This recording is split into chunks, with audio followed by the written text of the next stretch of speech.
கர்த்தருடைய பரிசுத்த நாமத்துக்கு மகிமையுண்டாவதாக. கர்த்தராகிய இயேசு கிறிஸ்து நாமத்தினால் ஜெபமேக ஊழியத்தின் சார்பாக கிருபையும் சத்தியம் என்ற இந்த நிகழ்ச்சிக்கு உங்களை அன்புடன் வரவேற்பதில் மகிழ்ச்சி அடைகிறேன். இந்த நாளிலும் நாம் கேட்க போகிற கர்த்தருடைய வார்த்தையின் மூலம் ஆண்டவர் நம்மோடு கூட பேசும்படியாக ஒரு சிறு ஜெபத்தை நாம் ஏறெடுப்போமா? பரிசுத்தமும் கிருபையும் இரக்கம் நேர்ந்த எங்கள் பரமபிதாவே, கர்த்தராகிய இயேசு கிறிஸ்து நாமத்தில் இப்பொழுது உம்முடைய சமூகத்தில் வருகிறோம். கர்த்தாவே, உம்முடைய வார்த்தைகளை நாங்கள் தியானிக்க இருக்கிறோம். கர்த்தாவே, என்னோடு எங்களோடு நீர் பேசும். உம்முடைய வார்த்தை கேட்டு நாங்கள் ஆசீர்வதிக்கப்பட கர்த்தாவே நீர் கிருபை தாரும். இந்த வார்த்தைகளை யார் யார் எங்கே இருந்து கேட்கிறார்களோ அத்தனை பேரையும் கர்த்தர் ஆசீர்வதிக்கும்படியாய் எங்கள் நடுவிலே கர்த்தர் எழுந்தருள்வீராக. இயேசு கிறிஸ்து நாமம் ஜெபிக்கிற நல்ல பிதாவே, ஆமேன் ஆமேன். அன்பானவர்களே, இன்று ஒரு முக்கியமான செய்தியை உங்களோடு பகிர்ந்து கொள்ளலாம் என்று இருக்கிறேன். செய்தியினுடைய தலைப்பு என்னவென்றால் தனி கணக்கு. எபிரேயருக்கு எழுதின நிருபம் 4ஆம் அதிகாரம் அங்கே நாம் வாசிக்கும்போது வேத வசனம் சொல்கிறது, நம்மில் ஒவ்வொருவரும் தன்னை குறித்து தேவனுக்கு கணக்கு ஒப்புவிப்பான் என்று வேத வசனம் சொல்கிறது. 2 கொரிந்தியர் 5ஆம் அதிகாரம் 10வது வசனத்திலும் நாம் பார்க்கிறோம், ஏனெனில் சரீரத்தில் அவனவன் செய்த நன்மைக்காவது தீமைக்காவது தக்க பலனை அடையும்படி நாம் எல்லாரும் கிறிஸ்துவின் நியாயாசனத்துக்கு முன்பாக வெளிப்பட வேண்டும் என்று அந்த வசனத்திலே நாம் வாசிக்கிறோம். நான் முதல் சொன்ன வசனம் எபிரேயர் 4ஆம் அதிகாரம் 13வது வசனத்தின் பிற்பகுதியில் அவருக்கே நாம் கணக்கு ஒப்புவிக்க வேண்டும். வேத வசனம் சொல்கிறது, கர்த்தரிடத்தில் நாம் ஒவ்வொருவரை குறித்தும் கணக்கு இருக்கிறது. அந்த கணக்கு எப்படிப்பட்ட கணக்கு? ரோமர் 14ஆம் அதிகாரம் 12ஆம் வசனம், அந்த வசனம் தான் இப்படி சொல்கிறது, ஆதலால் நம்மில் ஒவ்வொருவனும் தன்னை குறித்து தேவனுக்கு கணக்கு ஒப்புவிப்பான். நாம் ஒவ்வொருவரும் அவரவரை குறித்து நாம் தேவனாய் கர்த்தருக்கு நாம் கணக்கு ஒப்புவிக்க வேண்டும். கணக்கு ஒப்புவிக்கிறவர்களாக நாம் இருக்கிறோம். கொஞ்சம் யோசித்து பாருங்கள். நாம் ஒவ்வொருவரும் பிறக்கும்போது தனித்தனியாய் பிறந்து வருகிறோம். எல்லாரையும் ஒரே நேரத்தில் ஆண்டவர் உண்டாக்கி விடவில்லை. அச்சில் ஊற்றி அச்சில் அப்படியே செஞ்சு அப்படியே அனுப்பிவிட்டுருக்கலாம். ஆண்டவரால் முடியும். அவர் பலிக்கு பெருகி பூமியை நிரப்புங்கன்னு சொல்லி 2 பேரை பார்த்து சொன்னார், ஆதாமை பார்த்து ஏவாளை பார்த்து. அவர் தனித்தனியாய்த்தான் ஒவ்வொருவரையும் தாயின் வயிற்றில் உருவாக்கி இந்த உலகத்தில் நம்மை அனுப்பும்போது, நாம் பிறந்து வரும்போது தனிப்பட்ட விதமாக பிறந்து வந்தோம். அது மட்டுமல்ல, நம்முடைய அடையாளம் கூட, நம்முடைய கையில் உள்ள ரேகை இன்னொருவருக்கு அதுபோல் இருப்பதில்லை. அது ஒரு தனித்துவமான ஒரு அடையாளம். அதுபோல் குரல் கூட கொஞ்சம் வித்தியாசம் இருக்கும்.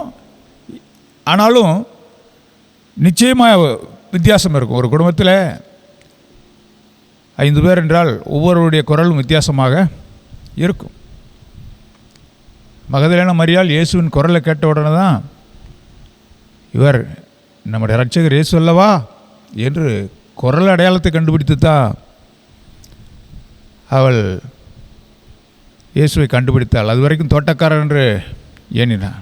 தாவீது சவுளுடைய தலைமாட்டில் இருந்த தண்ணீர் சமயம் ஈட்டியும் எடுத்துக்கொண்டு அவன் அடுத்த மலையிலே போய் நின்று கொண்டு சத்தமிட்ட போது சவுல் அது தாவீதுடைய சத்தம் அல்லவா என்று சொல்லி சத்தத்தை வைத்து அடையாளம் கண்டு கொண்டதை நாம் பார்க்கிறோம். ஆக நம்முடைய அடையாளங்கள் ஒவ்வொருவருக்கும் ஆண்டவர் தனிப்பட்ட வித்தியாசமாக கொடுத்திருக்கிறார்.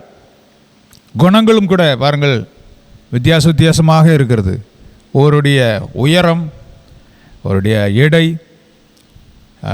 எல்லாம் வித்தியாசமாக இருக்கும். ஒரு குடும்பத்தில் இருக்கிற எல்லாருக்கும் ட்ரெஸ் எடுக்கணும்னு போனால் அந்த அளவுகளை பார்க்கும்போது எப்பா வித்தியாசம் ஒன்று போல் இருந்தால் ரொம்ப லேஸ். ஆனால் அப்படி இருக்க முடியாது. ஏனென்றால் தேவன் ஒவ்வொருவரையும் வித்தியாசமாக படைத்திருக்கிறார். அவர் உண்டாக்கின நட்சத்திரங்கள் கூட ஒன்றுக்கொன்று வித்தியாசமாக இருக்குது. மகிமையில் வித்தியாசமாக இருக்கிறது. அது இருக்கிற இடத்துல வித்தியாசமாக இருக்கிறது. இப்படி தனித்தனியாய் தேவன் படைத்திருக்கிறார். நாம் உண்பது கூட பாருங்கள், சாப்பிடுவது கூட அவங்கவுங்கள வயிறு நிறையும்னா அவங்கவுங்களுக்கு அவங்கவுங்க சாப்பிட்டா தான் விஷயம் வயிறு நிறையும். உடுத்துவது பிறருக்காக, உண்பது தனக்காகன்னு சொல்லுவாங்க. அப்போ தன்னுடைய பசி தீரணும்னா எனக்கு பதில் நீ சாப்பிட்டுவான்னு சொல்லி அனுப்ப முடியாது.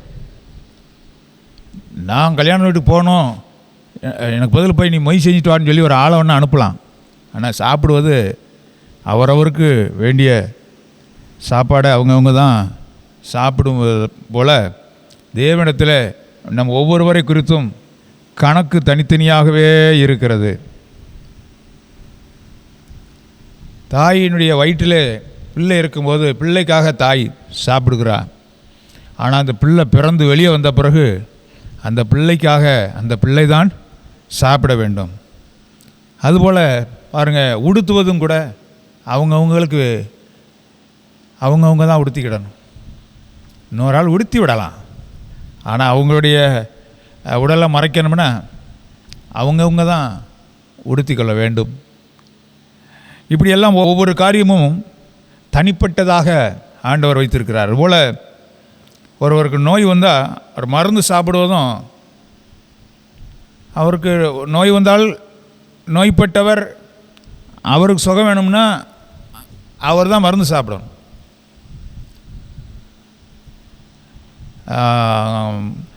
பால் கொடுக்குற தாய் தன்னுடைய பிள்ளைக்கு சுகத்துக்காக அவங்க மருந்து சாப்பிடுவாங்க. அது ஒரு காலம், அது ஒரு லெவல்.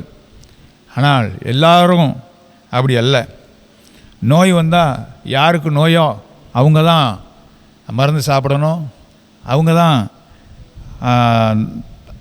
அறிவுரைகளை கவனித்து கேட்டு பக்குவமாக நடந்து கொள்ள வேண்டியது இருக்கிறது. அதுபோல் வேலை செய்தாலும் கூலி வேலை செய்தவனுக்கு தான் கூலி. யாரோ வேலை செய்ததுக்கு யாரோ கூலி வாங்கிட்டு போகிறது அது மோசடி. அது மனிதரிடத்தில் வேணால் நடந்து விடலாம், நம்முடைய ஆண்டவரிடத்தில் அப்படி இல்லை. அவங்கவுங்க சம்பளத்தை அவங்கவுங்க கூலியை அவங்கவுங்க வாங்கணும், பெற்றுக்கொள்ளணும். அதுபோல் ஒருவன் பாவம் செய்யும்போது பாவத்துக்கும் சம்பளம் உண்டு. அந்த பாவத்துக்கு சம்பளத்தை நான் செஞ்ச பாவத்துக்கு நீ போய் தண்டனை வாங்கிக்கோ அப்படின்னு சொல்லி ஒரு யாரையும் அனுப்பி தப்பிச்சு விட முடியாது. கடவுள் மனிதன் நம்ம ரட்சிக்கப்படுகிறதற்காக நம்முடைய குமாரனை அனுப்பி மக்களை காப்பாற்றுறதுக்கு அனுப்பியிருக்கிறார். அது தனி வேலை, அது தனி சப்ஜெக்ட். அவரவர் செய்த செயலுக்கு அவரவருடைய கணக்கில் தான் அது எழுதப்படும். அவரவர் செய்த செயலுக்கு அவங்கவுங்க தான் பலனை அனுபவிக்க வேண்டியிருக்கும். தவறு செய்தாலும் தண்டனை தவறு செய்தவனுக்கு தான் தண்டனை. உப்பத்தினவன் தண்ணி குடிப்பான், தப்பு செய்தவன் தண்டனை கொள்வான்னு உலகத்தில் சொல்லுவாங்க. தப்பிச்சு போகிறது அது கள்ள வழி. ஆனால் பாவம் செய்கிற ஆத்மாவே சாகும். எந்த ஆத்மா பாவம் செய்தோ அந்த ஆத்மா தான் சாகும். வழியை வேற ஆள் மேலே போட முடியாது. ஆதாம் ஏவாள் பாவம் செய்த போது அவங்க ஆண்டவர் தனித்தனியாக தான் கேட்குறார். தனித்தனியாக பேசி தனித்தனியாக அவங்களுக்கு சாபங்களை கொடுக்குறார். ஆகவே அவரவரை குறித்து தேவனுக்கு முன்பாக கணக்கு உபயோகிப்பதற்கு நாம் கருத்துள்ளவர்களாக இருக்கும்போது என்னுடைய வாழ்க்கையை விளையாட்டாக எடுக்க மாட்டோம். வாழ்வின் ஒவ்வொரு காரியங்களையும் குறித்து கவனமுள்ளவர்களாக இருக்க வேண்டும், இருப்போம்.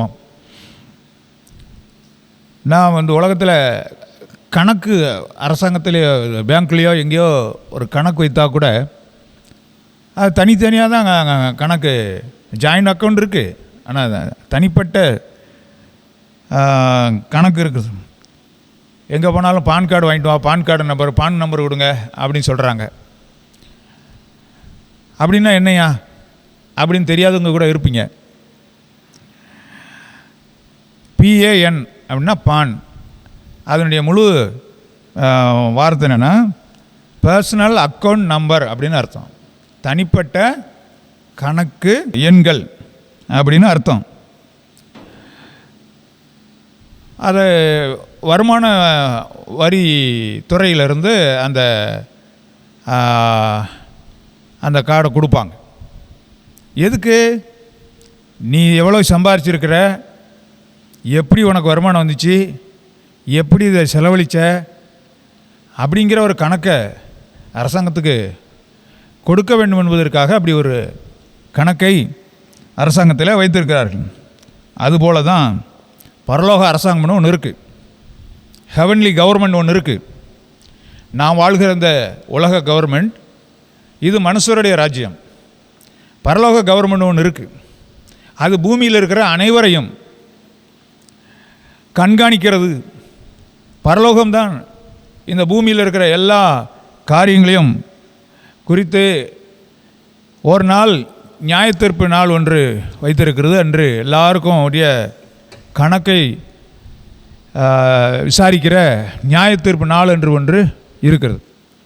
நியாயத்தீர்ப்பு நாள் ஒன்று இருக்கிறது என்பதை நிறையா பேருக்கு தெரியதில்லை. அப்படிதான் வேத வசனம் சொல்கிறது, சரீரத்தில் அவனவன் செய்த நன்மைக்காவது தீமைக்காவது. 2 Corinthians 5:10.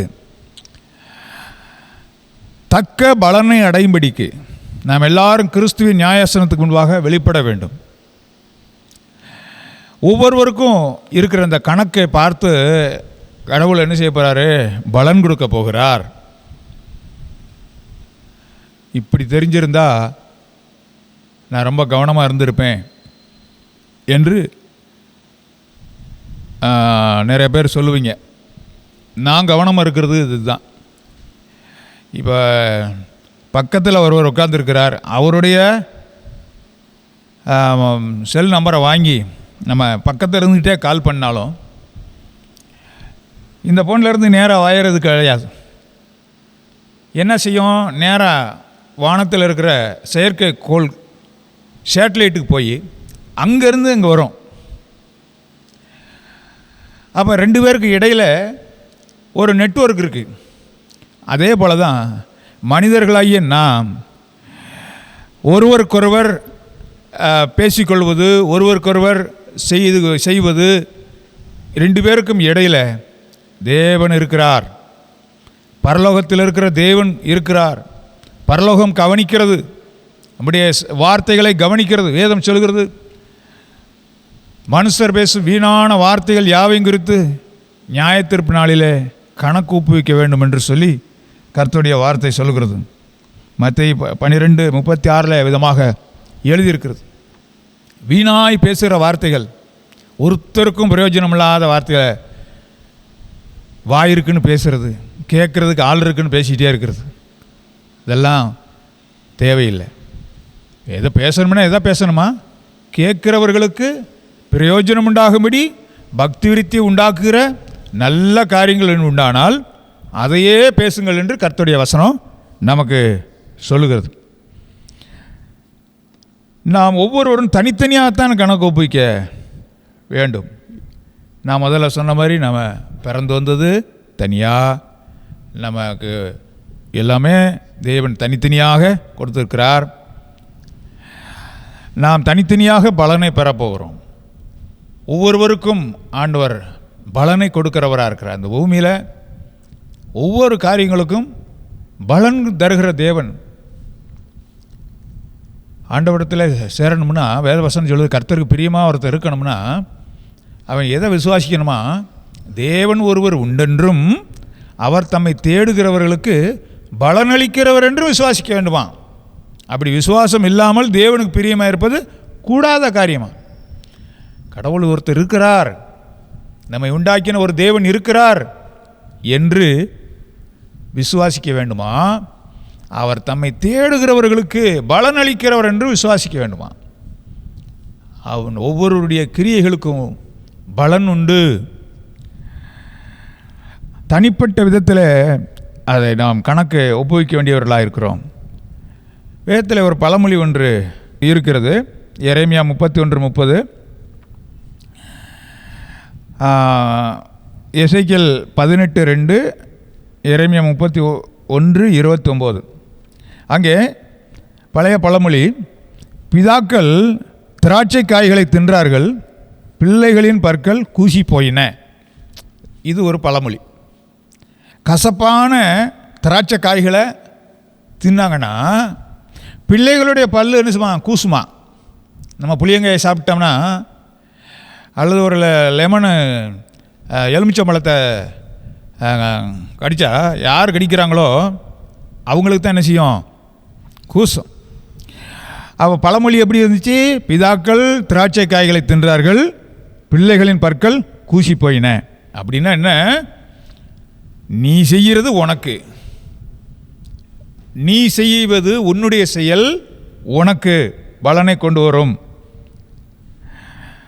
அவைதான் வேத வசனம் சொல்கிறது. வெளிப்படுத்தும் விசேஷம் 14ஆம் அதிகாரம் 13ஆம் வசனத்தில், ஒரு மனிதன் மரிக்கும்போது அவனுடைய கிரியைகள் அவனோடு கூட போகும் என்று எழுதப்பட்டிருக்கிறது.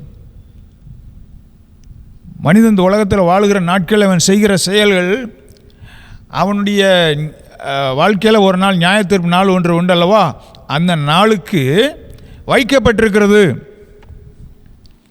அதுதான் எபிரேயர் 9:27 சொல்லுகிறார். எபிரேயர் நிர்வாகின்னு சொல்லுகிறார், அன்றி ஒரே தரம் மரிப்பதும் பின்பும் நியாயத்தீர்ப்பு அடைவது மனுஷனுக்கு நியமிக்கப்பட்டிருக்கிறது. பாவங்கள் என்பது அது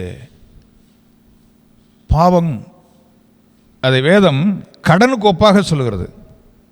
கடன்பட்ட ஒருவனுக்கு மன்னிப்பதை போல ஒரு மனிதன் செய்கிற பாவத்தை மன்னிப்பதையும் சொல்லப்பட்டிருக்கிறது. ஆண்டவர் ஒவ்வொருவரை குறித்தும் தனிப்பட்ட விதத்தில் கணக்கு வைத்திருக்கிறார் என்று தான் இப்பொழுது பார்த்து கொண்டிருக்கிறோம். கணக்கு ஏப்ரல் 1ஆம் தேதியிலிருந்து மார்ச் 31 வரைக்கும் ஒரு வருட கணக்கு வைப்பாங்க. இதுபோல் ஒரு மனிதன் ரட்சிக்கப்படுகிறதற்கு பிறகு ஒரு கணக்கு, ரட்சிக்கப்படுகிறதற்கு முன்னே ஒரு கணக்கு. இயேசுவை அறிந்து மனம் திரும்பி அவன் நீதிமானாய் மாறுகிறதுக்கு முன்னே ஒரு கணக்கு.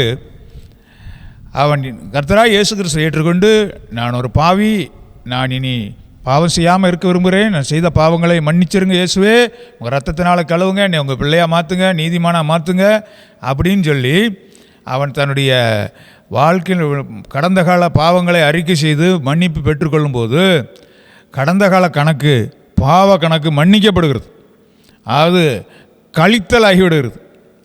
ஆனால் புது கணக்கு கிறிஸ்துவுக்குள் வந்த பிறகு ஒவ்வொருடைய வாழ்க்கையிலும் புது கணக்கு தொடங்குகிறது. ஏப்ரல் 1ஆம் தேதி தொடங்கி மார்ச் 31 வரைக்கும் புது கணக்கு இருக்கிறது போல் ஒரு மனிதனுடைய வாழ்க்கை கிறிஸ்துவுக்குள் வந்த பிறகு அவனுக்கு புதிய ஒரு கணக்கு இருக்கிறது. அந்த கணக்கில் சங்கீதம் 56:8 பார்க்குறோம், ஒரு மனிதனுடைய கண்ணீர், அவருடைய பிரயாசம், அதெல்லாம் கணக்கில், ஆண்டவருடைய கணக்கில் இருக்க வேண்டிய கண்ணீரை கணக்கில் துருத்தியில் வையும், அவைகளும் இது கணக்கில் அல்லவோ இருக்கிறது என்று அங்கே வாசிக்கிறோம். பிலிப்பியர் 4ஆம் அதிகாரம் 17ஆவது வசனத்தில் அங்கே உபகாரத்தை நாடாமல் உங்கள் கணக்குக்கு பலன் பெருகும்படியே நாடுகிறேன் என்று அங்கே பவுல் சொல்லுகிறத பார்க்குறோம். அப்படியானால் ஒவ்வொருவருக்கும் தேவனிடத்தில் ஒரு கணக்கு உண்டு, அந்த கணக்கில் பலன் உண்டாயிருக்க வேண்டும். அதைத்தான் லூக்கா 12ஆம் அதிகாரம் 33ஆவது வசனத்திலே இயேசு சொன்னார், பரலோகத்திலே உங்கள் பொக்கிஷங்களை சேர்த்து வைங்கள் என்றார். உங்கள் கணக்கு பரலோகத்தில் இருக்குது, அந்த கணக்கில் உங்களுடைய பலனை சேர்த்து வைங்க. ஏனென்றால் நீங்கள் இந்த பூமியை விட்டு வரும்போது பரலோகத்திலே அந்த சொர்க்க வீட்டில் அங்கே கோடி கோடி யுகமான காலங்கள் வாழப்போகிற அந்த இடத்துல உங்களுக்கு நல்ல பலன் உண்டாயிருப்பதற்கு அநீதியான இந்த உலகப் பொருளால் சிநேகிதர்களை சம்பாதியுங்கள் என்று கர்த்தராகிய இயேசு கிறிஸ்து சொன்னதை நாம் வாசிக்கிறோம். அருமையானவர்களே, ஆண்டவர் தனித்தனி கணக்கு வைத்திருக்கிறார் ஒவ்வொருவரை குறித்தும். அது ஆண்டியாக இருக்கலாம், அல்லது அரசனாக இருக்கலாம், அது ஏழையாக இருக்கலாம், பணக்காரனாக இருக்கலாம், தங்குவதற்கு இடமில்லாதவனாக இருக்கலாம், அல்லது மாடி மேலே மாடி கட்டி பெரிய கோடீஸ்வரர்களாக இருக்கலாம். ஒவ்வொருவரை குறித்தும் தேவனிடத்தில் கணக்கு உண்டு. அருமையானவர்களே, உங்களை குறித்து தேவனிடத்தில் கணக்கு உண்டு. அந்த கணக்கை ஒப்புவிப்பதற்கு உங்களை ஆயத்தப்படுத்திக் கொள்ளுங்கள். எப்படி ஆயத்தப்படுத்துவது? தவறுகள் செய்திருக்கிறேனே அப்படின்னா கர்த்தராகிய இயேசு கிறிஸ்துவிடத்தில் உங்களை ஒப்பு கொடுங்கள். அவர் உங்கள் பாவங்களை மன்னிப்பார். புது கணக்கு தொடங்கும். பரலோகத்தில் நல்ல பலன் சேரும். ஜெபம் பண்ணுவோமா? நல்ல ஆண்டவரே, நீர் கொடுத்த நம்முடைய வார்த்தைகளுக்காக உமக்கு ஸ்தோத்திரம். ஒவ்வொருடைய வாழ்க்கை குறித்தும் நீர் தனிப்பட்ட விதத்திலே நீர் கணக்கு வைத்திருக்கிறீர். அந்த கணக்கை ஆண்டவரே நல்ல பலனை பெற்றுக்கொள்ளக்கூடிய விதத்திலே அந்த கணக்கிலே பலனை சேர்க்கிறவர்களாய் ஒவ்வொருடைய பேச்சுக்களும் செயல்களும் காணப்பட கர்த்தர் கிருபை தாரும். கடந்த காலத்தில் ஆண்டவரே அந்த கணக்கில் உம்மை கோபப்படுத்துகிற தீமையான பலனை வரவைக்கிற செயல்கள் இருக்குமென்றால் தயவாய் கிருபையாய் மன்னியும். யாரெல்லாம் அப்படி கேட்கிறார்களோ மன்னிப்பீராக. வசனம் கேட்ட ஒவ்வொருவரையும் ஆசீர்வதியும். இயேசுவின் நாமத்தில் வேண்டுகிற நல்ல பிதாவே, ஆமென்.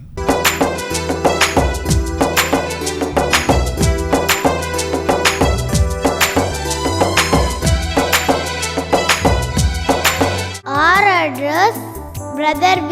Samuel, Prayer Cloud Ministries, Kurekondu, Virudhunagar, 626003, Tamil Nadu, South India.